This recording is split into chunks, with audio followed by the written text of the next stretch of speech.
just to recap, last week we kind of did this introduction into the season of Advent. And I love Advent. It's my favorite season. And remember, the church follows a different year than the calendar year. It starts with Advent. And so this past Sunday was the first day of the new year.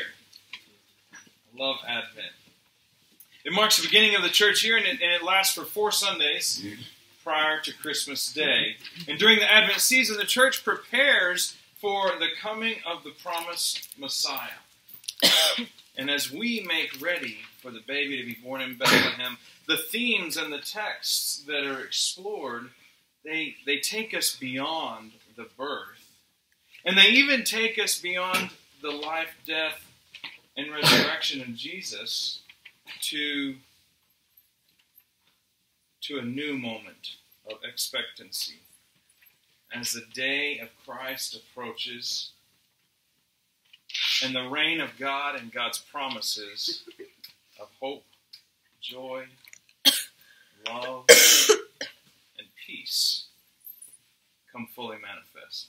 You see, Advent allows us to live into the drama of the season, full of hope, as we wait and prepare for the event when God broke forth into creation and shattered all the preconceived notions about who God is and how God relates to creation.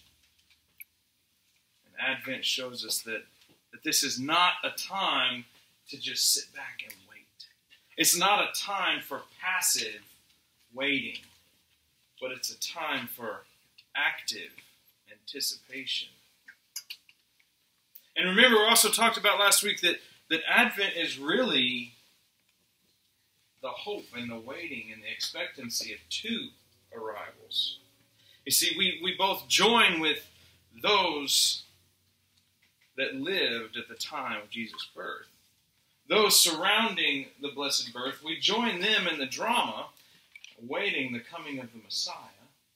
But we also, as the Church of Jesus Christ, wait expectantly and eager for the day that Christ comes in final victory.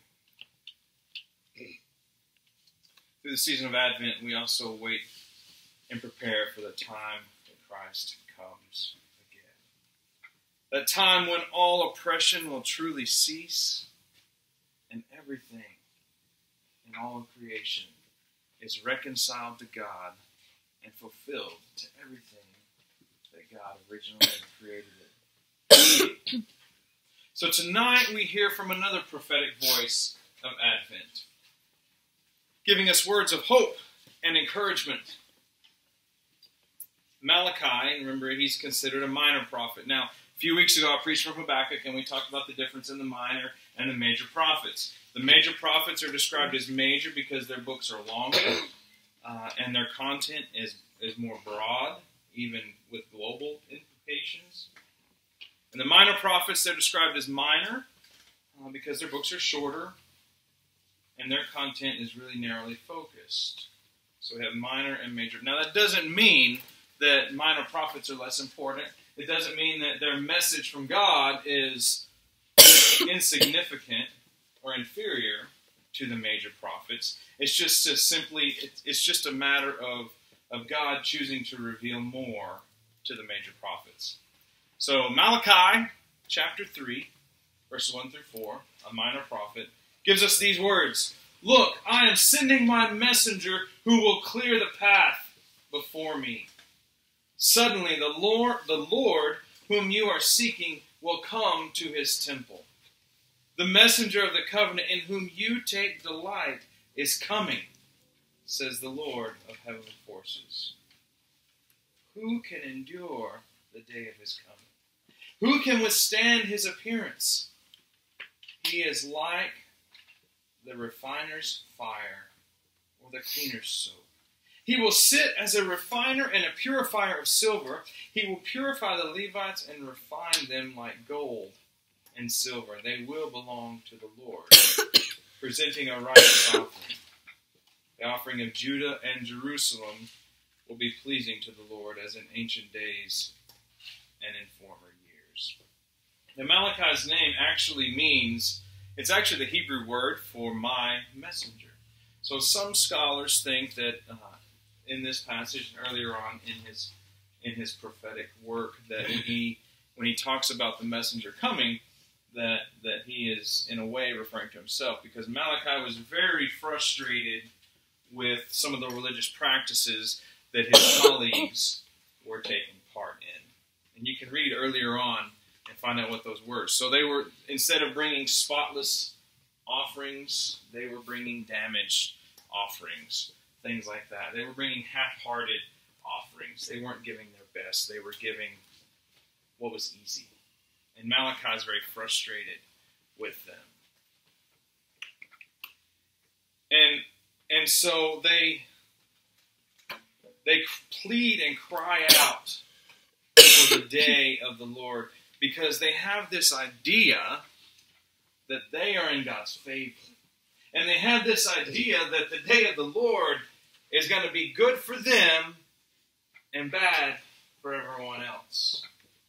So they're begging for the day of the Lord. And Malachi is saying, you might be surprised. You might be surprised.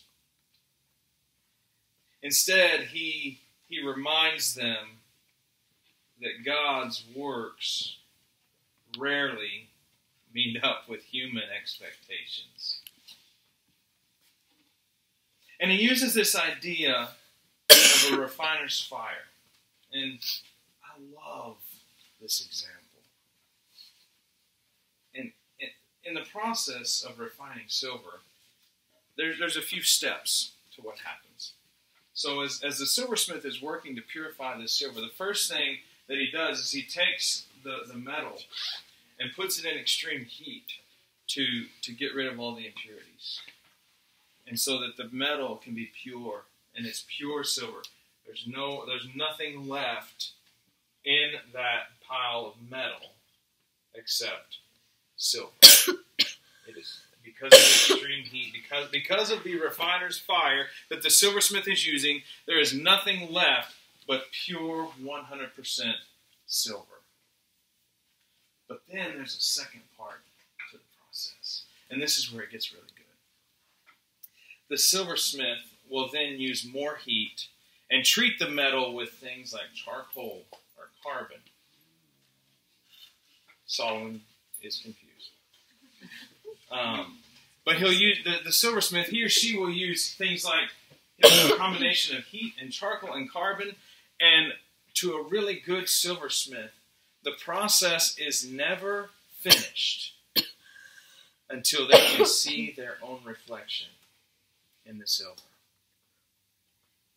Until that silversmith can look in a mirror of how pure and spotless and polished this chunk of metal is, and see their own face, then it's not finished until then.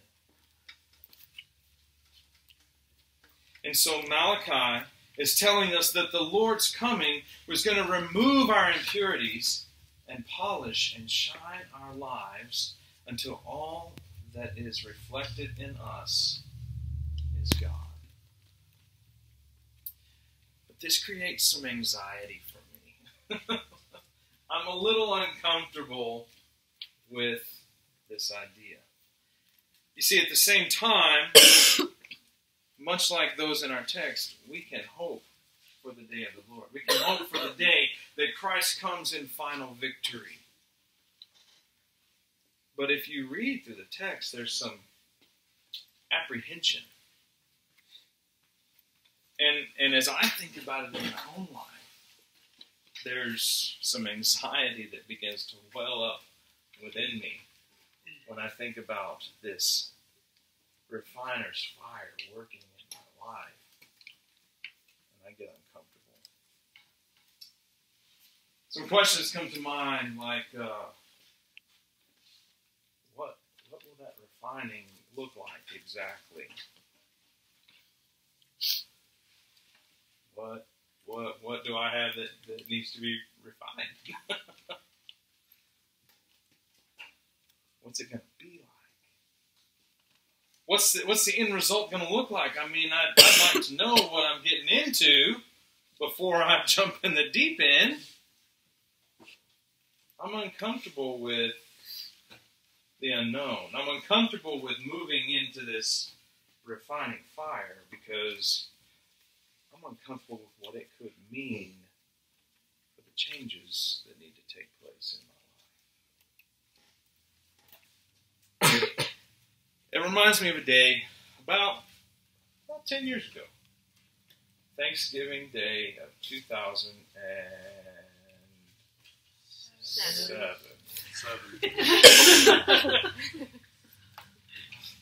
It was actually Thanksgiving of 2006. We were at Katie's mom's house. Katie hadn't been feeling well for a few weeks. And she took a pregnancy test. And lo and behold, this was on the way. And we were excited. We were just ecstatic about the prospect of this new life coming into our lives. We got on the phone, we called family. We actually didn't tell everybody until Christmas time. And I wrote a little letter that was from Cadence's point of view to everybody. That's how we told them. And my mom had given us, it's funny, that year she gave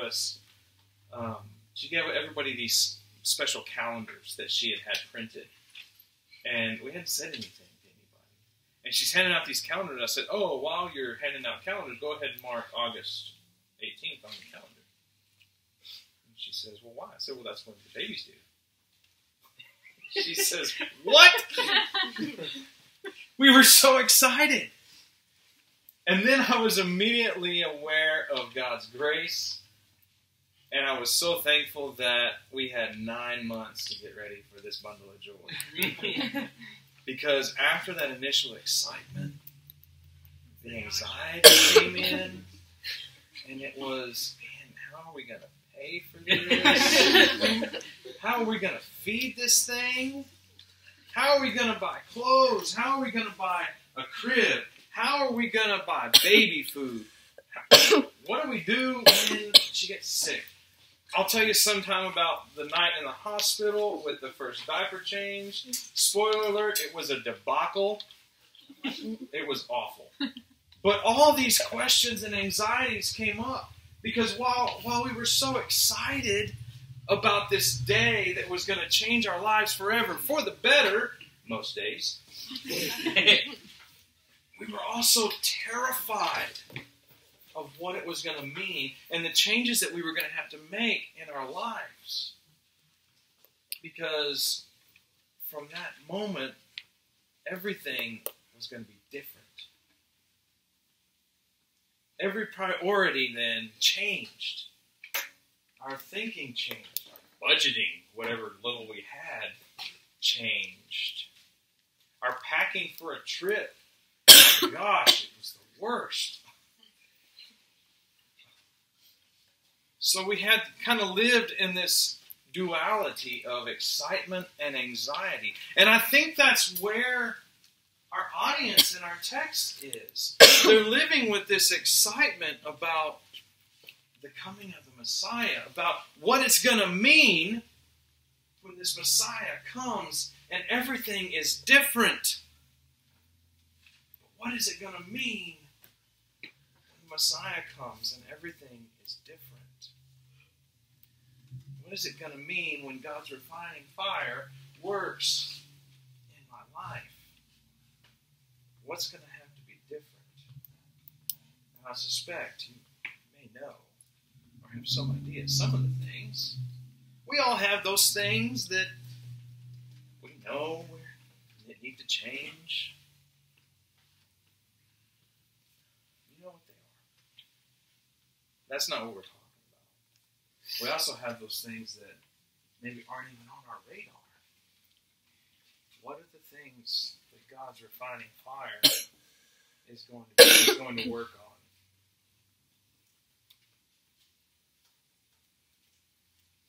notice also that for Malachi, this is not a maybe message.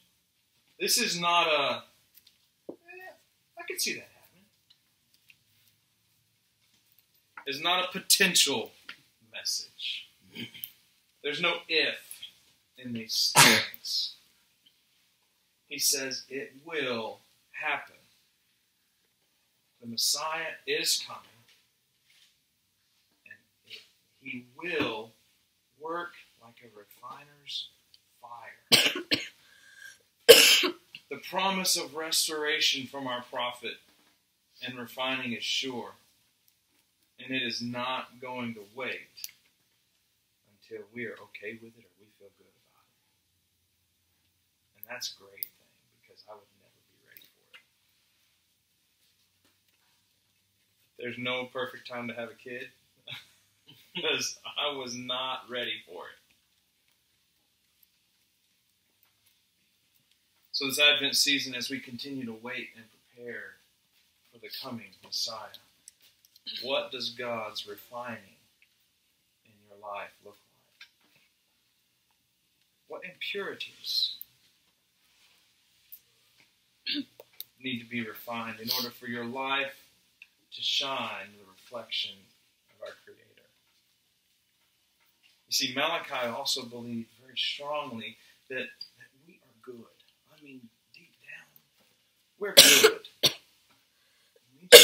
We just have some things we need to clean up.